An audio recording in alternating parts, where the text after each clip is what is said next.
Hi, hello. Welcome to another episode of Isaiah's Newsstand. It's your host, Isaiah Edwards. The date is November the 16th, 2023. Hopefully, this episode finds you well, in good spirits, and high hopes. As for me, I'm doing pretty good. Today went pretty swimmingly. Had a nice old work day. Let's see here. Is there anything else to really report outside of the personal news? No foods. No, I guess it's one of those times where I can kind of just, do my startup and then get into it. All right, let me do that.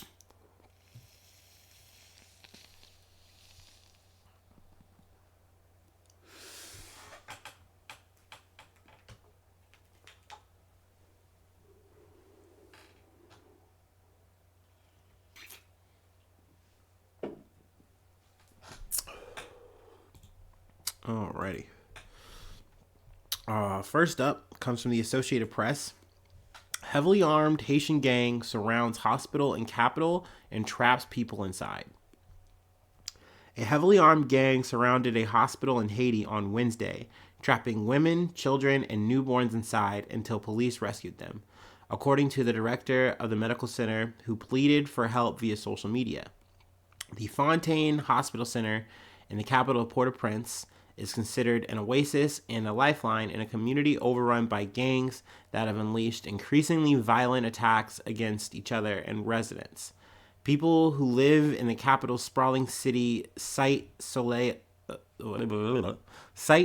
or City Soleil. There you go. We're gonna say that's how it's pronounced. City Soleil slum are routinely raped, beaten, and killed. Let's see. The hospital founder and director, Jose Ulysses, or I think that's how we're gonna say it, told the Associated Press that gangs were torching homes around the hospital and preventing people inside from leaving. He initially said it appeared some gang members had entered the hospital, but later said they did not go inside. Ulysses said members of Haiti's National Police Force responded to his call for help and arrived with 3 armored trucks to evacuate 40 children and 70 patients to a private home in a safer part of the city. Among those delicately evacuated were children on oxygen, he said. So yeah, that was really harrowing. Ulysses identified those responsible as members of the Brooklyn Gang, led by Gabriel John Pierre, best known as T. Gabriel. John Pierre also is the leader of a powerful gang alliance known as GPEP, one of two coalitions in Haiti. Now, I was also listening to this on ABC Start Here podcast. They do a lot of news. I think, and correct me if I'm wrong. You guys want to do that by all means. But I believe Gabriel was initially a math teacher before life changed for him and he decided to join a gang and then become a leader of it, which is just a crazy, cruel kind of twist of fate, I would imagine. But yeah, I mean, sadly, this isn't the first kind of story we've covered out of Haiti like this. I do like to talk about this stuff when it pops up because it is just as relevant as anywhere else we cover. So, I just want to start off the podcast with that information. I was really glad that, they were able to evacuate the hospital. People, like the hostage situation didn't escalate. That's always good to hear. So yeah, let's go ahead and move on to the next beat. Also from the Associated Press. Biden and Xi met for hours and agreed to pick up the phone for any urgent concerns. That's progress. So yeah, Biden and Xi had some blunt talks. I just wish that they could just pick up the blunt and just let that shit talk. You feel me? I don't know. Call me crazy. Call me wild. But I'm sorry, but literally all yesterday I kept hearing and seeing that phrase, Biden and Xi have blunt talks. And I'm like, bro, could you imagine Joe Biden, President Xi Jinping, just fucking lighting up a fucking stogie, just burning it down, dude. Just being like, bro, why shit get so crazy, bro? Why it like this? And then G's like, I don't know, man. I don't know.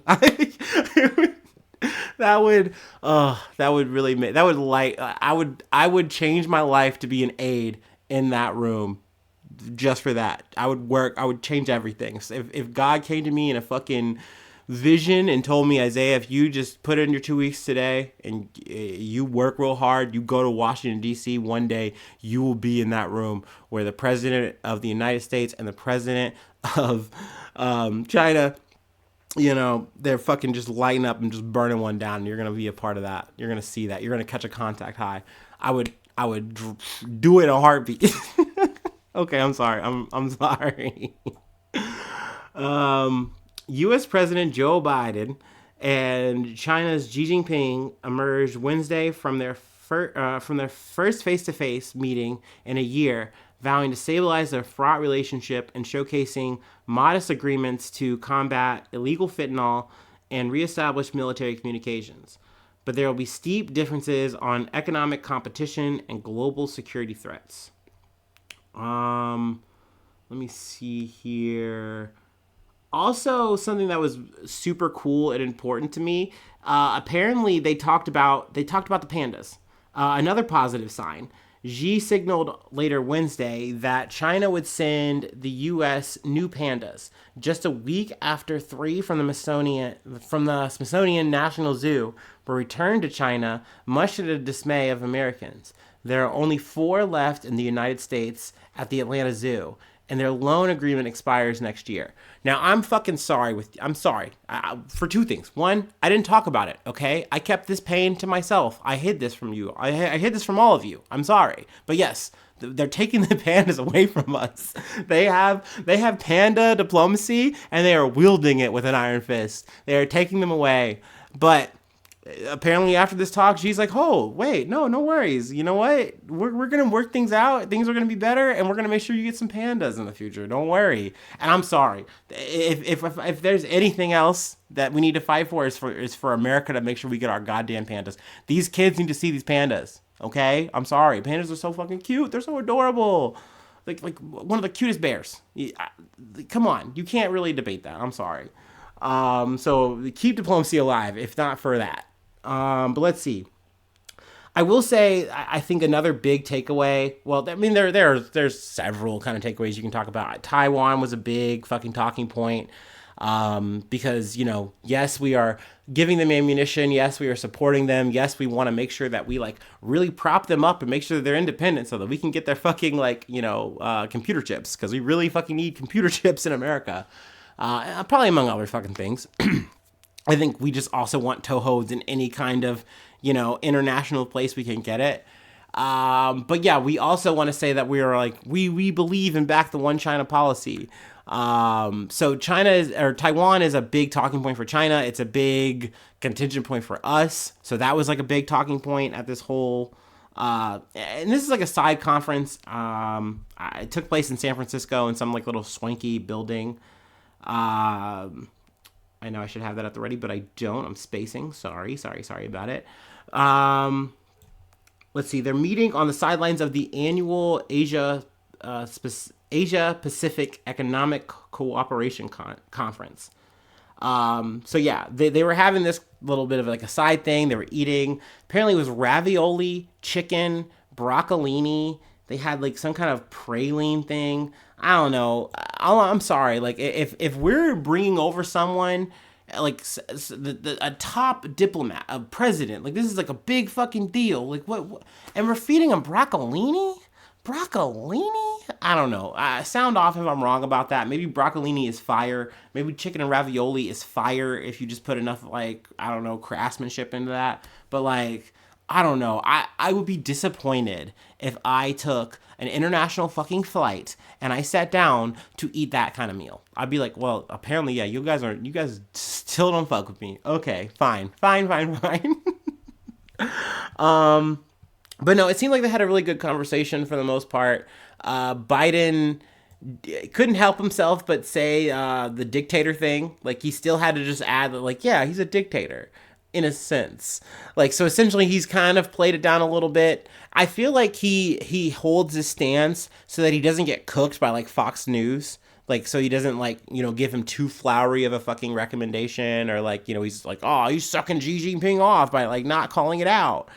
I don't know. I feel like it's a slap in the face person. Like, in my opinion, I don't like that. I think it's bad diplomacy. It's funny as fuck because he says this shit, and, like, there's a picture, like a video or whatever, of Anthony Blinken, Secretary of State, someone who has been, like, working his fucking ass off to make sure this shit goes without a hitch. So, like, hey, you guys haven't talked in, like, a fucking year, not since, like, fucking Bali. Like, I want to make sure this shit goes without a hitch. We need to, like, have a good platform. Like, we need to make sure that we can actually talk about military shit, so, like, we don't have, like, World War fucking whatever.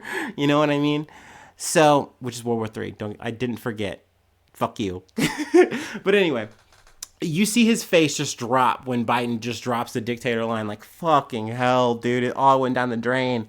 But at the end of the day, it seemed like Xi Jinping took the whole thing in stride. He said his piece, essentially saying, hey, Taiwan's a big focus for us.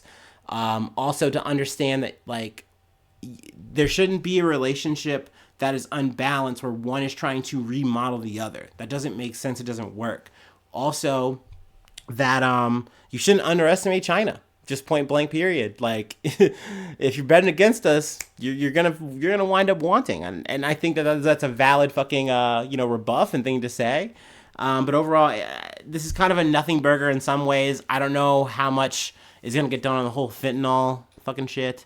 But yeah, there you go. I feel like I talked about this enough. Maybe some might say too long. Some might not say well, but that's fine. That's kind of the podcast, bud. Let's move along. From CNN, top House Democrats evacuated from DNC headquarters as police clash with protesters calling for Gaza ceasefire. Law enforcement clashed with protesters calling for a ceasefire in the Israel-Hamas war outside of the Washington headquarters of the Democratic National Committee Wednesday night, the latest eruption of tensions across the country over the Israel-Hamas war. House Minority Leader Hakeem Jeffries, House Minority Whip Kathleen Clark, and Representative Pete Aguilar were inside as the clash between protesters and police sparked and turned violent, according to authorities. 6 officers were injured during the melee. I said melee. Melee? It's melee. Smash Brothers Melee. Wednesday evening, and 1 person was arrested for allegedly punching a female officer. Officers, according to the U.S. Capitol Police, had worked to keep back approximately 150 people who were illegally and violently protesting in the area. A characterization activist groups later disputed, and escorted members of Congress, including the top House Democrats from the area. USCP, in a statement Thursday, defended its actions, saying that the protesters were not peaceful and that protesters moved dumpsters in front of the exits and pepper sprayed police officers. We handled hundreds of peaceful protests, but last night's group was not peaceful, the statement said. Though some would argue that the police came in very hot with the understanding that, like, hey, you guys don't have a permit to be here. We feel like you are blocking all the exits, so therefore this is a violent thing. So you have to disperse. You have to leave. And so them saying, no, we aren't going to leave unless you guys hear us. You guys have to fucking, have a ceasefire. You got, like, we are actively talking to you guys. You need to have this dialogue with us. And it's like, no, okay. Well, they wanted, like, I feel like the police didn't immediately get violent. I know a lot of the talk is that, hey, these guys came here to be violent, to be belligerent, and so then we handled it accordingly. But it's also, I feel like, from the same narrative that these guys immediately came out and were violent. And by that, I mean, like, the cops. So, or Capitol Police, whatever. I know a lot of talk of, well, it's like the same kind of situation as January 6th. So, of course, we're going to handle this very sensitively. We're going to handle this very aggressively because we don't want to have a repeat of that. But at the same time, you don't see people, going full Assassin's Creed, trying to storm the building or what have you. You have people out here saying, hey, we have a right to be heard. There should be a ceasefire. Let's make that fucking shit happen. Run that shit out. And it's like, nope, okay. And then, no, we're going to fucking pepper spray you. We're going to fucking rough y'all up. I don't know. Difference of opinion here, I'm sure. At the end of the day, I know the permit thing is a big sticking point. I'm sure. I don't know. I know that there's been a lot of rallies, a lot of protests, and some I've covered, some I haven't. A bit of an update. I know that there was a person who was killed at one pro-Israel rally. It looks like the person who did that has been arrested. I think like as of today, I'm not sure, but yeah, I guess it's a little bit of side news I just wanted to throw in while we're here. Let's see here. What else did I want to cover from this? No,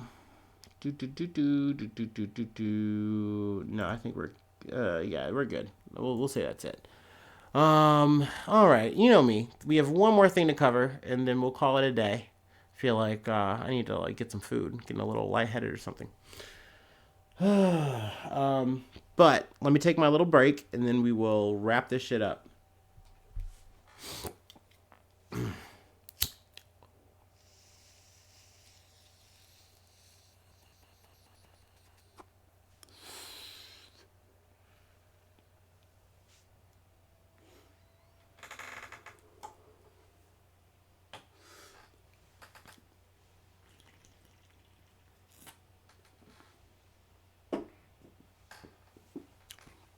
Ooh. All right, we took a big gulp. Okay, once again from the Associated Press. Thousands of Starbucks workers go on a 1-day strike on one of the chain's busiest days of the year. Workers at more than 200 U.S. Starbucks locations walked off the job Thursday in what organizers said was the largest strike yet in the 2-year-old effort to unionize the company stores. The Workers United Union chose Starbucks' annual Red Cup Day to stage the walkout since it's usually one of the busiest days of the year. Starbucks expects to give away thousands of reusable cups Thursday to customers who order holiday drinks. The union said it was expecting more than 5,000 workers to take part in its Red Cup Rebellion. Workers were expected to picket for part of the day and visit non-union stores for the rest of the day, the union said. Around 30 stores also staged walkouts on Wednesday. Juniper Swelser, who has worked for Starbucks for 16 years, says she loves the company and its ideals, but believes it's not living up to them. They promised the world to us, and they have not delivered, said Swelser. Switzer, well, who is picketing outside her Chicago store on Thursday. Frequent promotions like Red Cup Day or buy one get one free offers put added stress on workers, who said have no ability to switch off mobile orders otherwise control the workflow. I don't know if you've ever been in a Starbucks, like, of course you have. Gosh, if you'd have to have lived under a rock or like been like the most like, no, I don't. I'm gonna go to a local store. I don't go to Starbucks. Yeah, Starbucks, whatever. If you've been in a Starbucks when it's fucking busy, it's terrible. It's bedlam. Like it is the most insane things. Like there's drinks. There's so many drinks on the counters. There's stickers everywhere. It's insane. Just the craziest drinks getting made. Not to mention you have TikTok people making like who knows what, just god awful TikTok drink. Like, I want a unicorn macchiato or some fucking shit. And you just have the craziest fucking orders just constantly going. And that's not even on a promotional day. Like, that's just truly an average day. You just have to be ready and prepared for that kind of trauma. And you're going and doing this shit for like just the worst kind of fucking pay. And essentially, like, Starbucks is like, but the vibes, man, they're so cool, man. It's so great, man. Coffee, yo. The bean. I don't know. Starbucks is weird, and it's crazy that they kind of just get away with this shit. I know we've covered, a few of the strikes, a few, organizations and things like that in terms of like, hey, we don't want to be, we want a union. Let's make that shit happen. And they vote to make it happen. But at the same time, Starbucks is not coming to the table to negotiate. They still aren't doing any kind of bargaining. And of course, they do the classic big company thing of like, no, it's not us, it's them. They aren't coming to the table actually. No, like, no, of course we want to talk. Like, if you guys really want this, even though we don't agree, but like, truly, they are not negotiating. They are just bulwarking them at every turn. And it's very sad. It's very fucking unfortunate that this is like an ongoing thing and an issue. But it's good to see that people aren't giving up the fight. You know, like no matter what, like you got to keep showing them. You got to keep making a fucking spectacle because that's the only way that these people go, oh shit, like we're getting egg on our faces. We have to like fucking do something. And because money is going to be on the line. I think at the same time, Starbucks is in an advantage here because they do talk about this a bit in the article where it's like, hey, at the end of the day, we are still functioning. Our managers, supervisors come in. We still get enough stragglers to come in. So, like, we get workers to do the job and the job gets done enough. But at the end of the day, until this shit gets worked out and people get theirs, you as a customer are still going to get coming into that kind of bedlam I described where, like, oh man, I just want to get my little coffee and like there's just so many fucking shits going around and like there's just not enough people to do it. Like, this will never get solved until you give people a wage that is actually worthwhile, until you actually accommodate them in a way so it's like, hey, we aren't going to bury you in orders because we just don't give a shit about you. And truly, it's like, not only do they not give a shit about their employees, they really don't give a shit about you, the customer. Because it's like, hey, we're giving you the ability to get whatever sloppy ass fucking coffee you want, but like, truly, it can't really get done in any kind of functional manner. But like, sure, order from your home. Just go off. Just do it. And Starbucks is really, you know, not the only perpetrator here. You can blame McDonald's, any kind of fucking bigwig fast food, you know, fast thingy, whatever. They do this kind of shit. So yeah, I just wanted to cover that. You know, I wish the people who are striking and, you know, doing their thing the best on all these fucking fronts. Once again, I wish Biden and G the blunt, hopefully they hit that shit and they really work shit out for real that time, you know, make that happen. Maybe I can maybe get in there and make that shit work, facilitate. I'm not the best roller, but I'll do it. Fuck it. Also, more side news before I let y'all go. Snoop Dogg. He's not dead. I'm sorry. I know I'm kind of arcing this up in like maybe a dark way, but like he's not smoking anymore. I just read that on Twitter. He like put that out. That's crazy. Like, I don't know why. Maybe I got to do some research. I'll get back to y'all. But like, damn, like I'm kind of gonna double down just for that. You know, I feel like I have to. Someone's got to take a break for Snoop.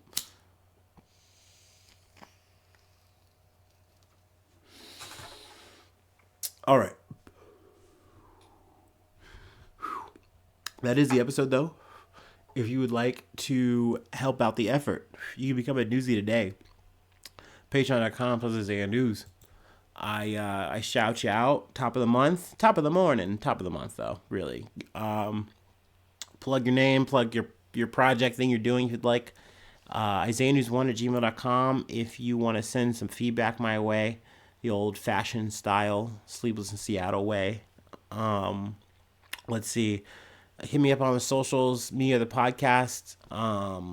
Then hopefully you're subscribed to the YouTube. That helps out a lot. And thumbs up, hit bells, comment, do whatever on whatever feed you're listening to this on. And hopefully I see you soon for some more good news. I love ya. Bye-bye. Mwah.